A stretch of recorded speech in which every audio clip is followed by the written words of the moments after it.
Walker, thanks very much for joining the show, and we appreciate you coming on. Just how about a couple of insights into how the camp has gone so far under Greg Berhalter? It's been great. This is always looked at as a time for mainly MLS guys to kind of get on their feet again after a long season. But this one's a little bit different in the sense that we're preparing for qualifiers at the end of it. It's not just a friendly or two friendlies. We got games that are really important and that really matter. And so that's changed a little bit in terms of how the camp is being run. Talking to Walker Zimmermann, U.S. national team defender, also at Nashville right now. 2 straight years now he's been the MLS defender of the year. What's kind of the messaging now based on the fact that these qualifiers are right around the corner? Well, it's all about preparation. It's making sure, one, I think a priority is fitness. Again, I mentioned for some guys who maybe weren't involved in the December camp, they've been off for a little bit, maybe a month or so. And for the guys who were involved in that December camp, a couple weeks. And it's just about getting that rust off, making sure guys are in a good spot physically to where they can compete for 90 minutes in high stakes games. So your career kind of, to me, has gone a little bit in the blink of an eye, because I remember you being a young guy coming into the league, and now I'm looking, wow, he's 28 now, which I found hard to believe. Things do come fast. FC Dallas, LAFC, Nashville. This is your ticket to get to a World Cup, isn't it? It is. I think even as a kid, as you start to have success at the youth level, looking into college, you always kind of know when you're supposed to be in your prime. And so for me, this was always, okay, theoretically on paper, this is probably my best chance. So I've had 22 circled in my calendar for a long time. I've known that it's going to take a lot of work to get there. And it's pretty crazy, like you said, in a blink of an eye, that this year, this monumental year is already here. Somebody had said, hey, guess how old Walker is right now? I put you at 25, probably. I appreciate that. It just seems like it goes very, very fast. So, look, you're on the national team now. You were in those very important qualifiers. We got that huge win over Mexico. Everybody very excited about that. Two very different games. You played with two different center backs in those games, Miles Robinson and Chris Richards. How big of a challenge is it for you to adapt to playing with a different partner? And does your game get altered being with one or the other a little bit or a little bit differently? I think there's always subtle differences between center back partners. Obviously, it's pretty well documented the importance of relationships between center back partners, just because there's so much communication that's involved. And being the last line of defense, if you're not on the same page, all of a sudden, okay, now the guy who'd normally be offsides is now onside. Now you might lose the game. So there are definitely subtle differences. Both are phenomenal players. Both have had a great past couple of seasons where they've really grown and developed. And thankfully, now having gotten more and more reps with Miles in the past, very comfortable with him. And then now as, Chris and I, we hadn't had many reps together even in training. And so to go on the road, to get a shutout there in Jamaica, it was a really big step for us, and pleased with how we handled things. Sorry, not a shutout there, but 1-1. 1-1, yeah. In terms of, opportunities and obviously it was a great goal from them, that I wouldn't say we felt like there was much we could do about that one. You guys defended well. All right. So how difficult was that to come off that high of Mexico, right? Our greatest rival, flip it. You're down in Jamaica, not as big, no crowd, whole different environment. I don't know if you could express to people how difficult that change is, because, all of a sudden you get people who are very, very disappointed, oh, we got to tag the Mexico win with a good result in Jamaica, but it is a mental challenge as well, right? It is. And I think a lot of us haven't had a lot of World Cup qualifying experience. And so we had heard the same thing, like, oh, it's just super difficult to qualify in CONCACAF and going on the road and getting results. And you hear that and you're like, okay, right. Like, I get it, but like, we have a really good team. And then you're in it and the game ends and you might, get a tie or possibly a loss. And you're just thinking like, man, it really is difficult to get results in these games. And so the Jamaica one, obviously they score a goal, top class strike from Antonio. And it kind of took the momentum away from us. We had come out really good in that Jamaica game, scored early. And I think probably in our heads, we're thinking, this is it. Like, this is our chance to win our back-to-back games, really make a move up in the table for the standings there. And ended up with a draw, but they're just different games. Everyone recognizes how important they are.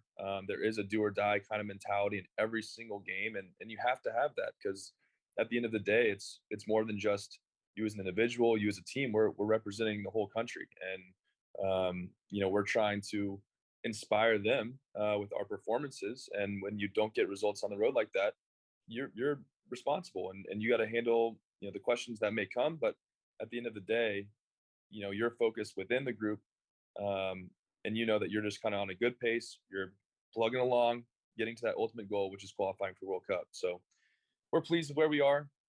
Sure, we would have had liked to get a couple more results on the road, but we're in a good spot heading into these last 6 qualifiers.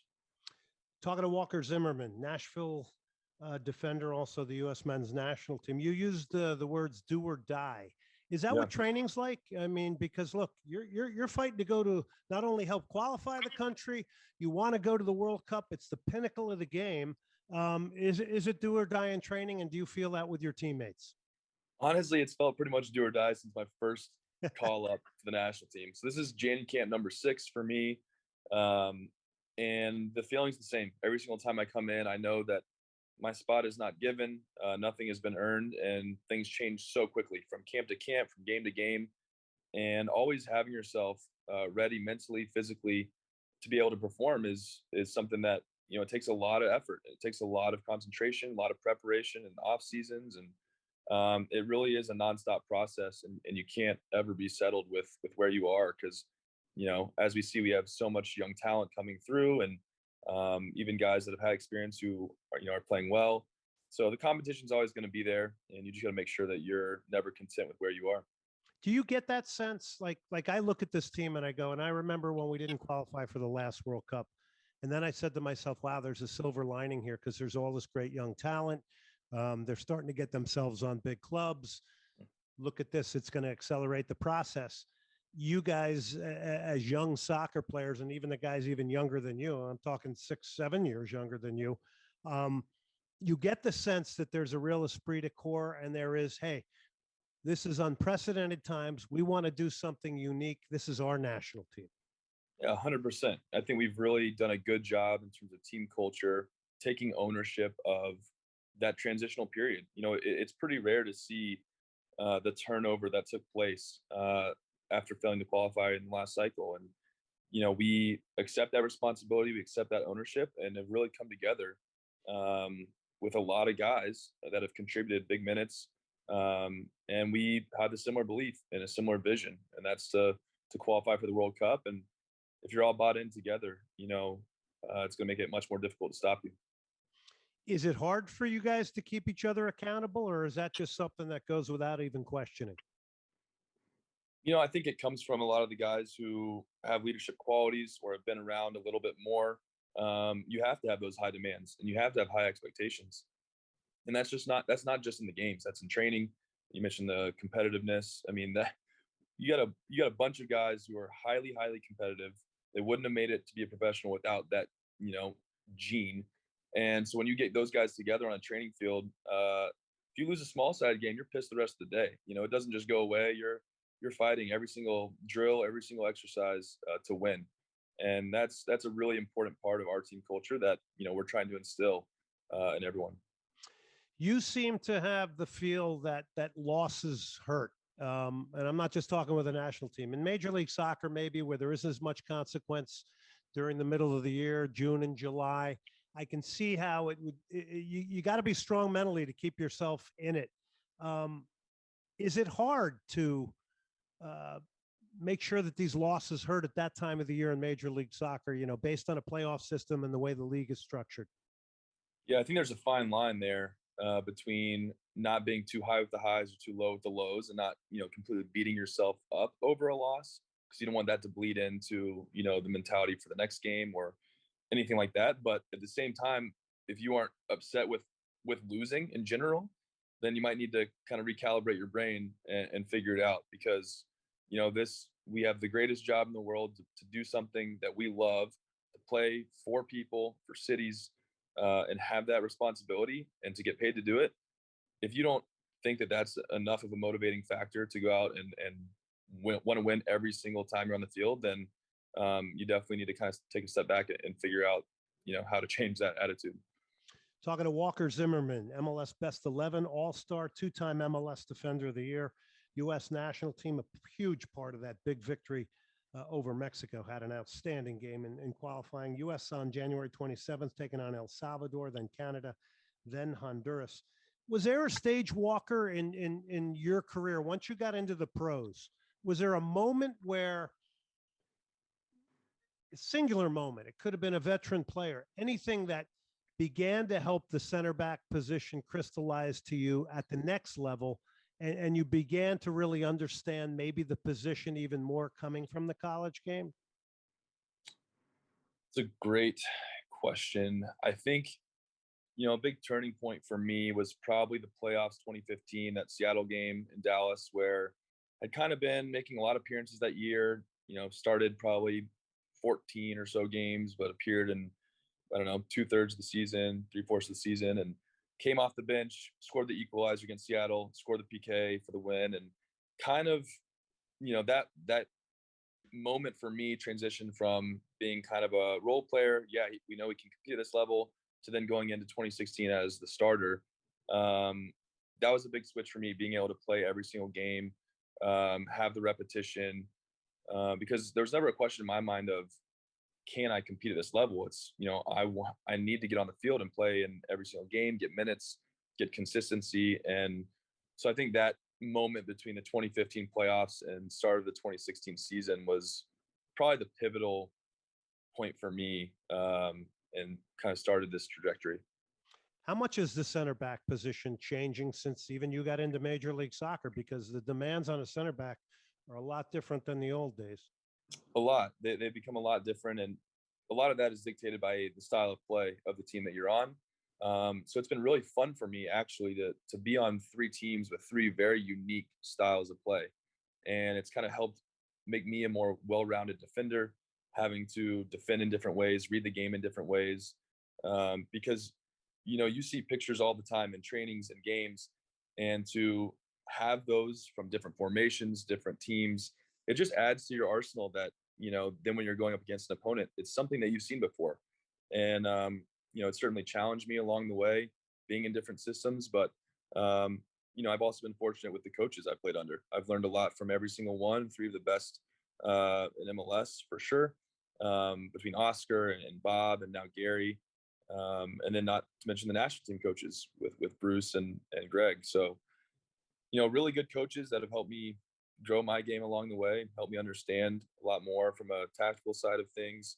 And that's been a real fun part of this journey for me, is seeing the growth, feeling the game slow down every single year, and become easier year over year, even with the influx of more attacking talent in MLS. So that's a good thing to know that it's becoming easier for you despite having more talent coming into the league. Greg Berhalter, as your coach, was a center back. Does he ever, impart a singular tip on you, or maybe walk into the dressing room, hey, think about considering this, or does that ever happen? Yeah, I think Greg is certainly very in tune with his center backs. There's a lot of communication there in training, a lot of focus on that position in training, and why not? When you are a specialist in something, you need to impart all the knowledge that you've learned. And so I'm sure if I become a coach one day, I'll do the same thing with center backs.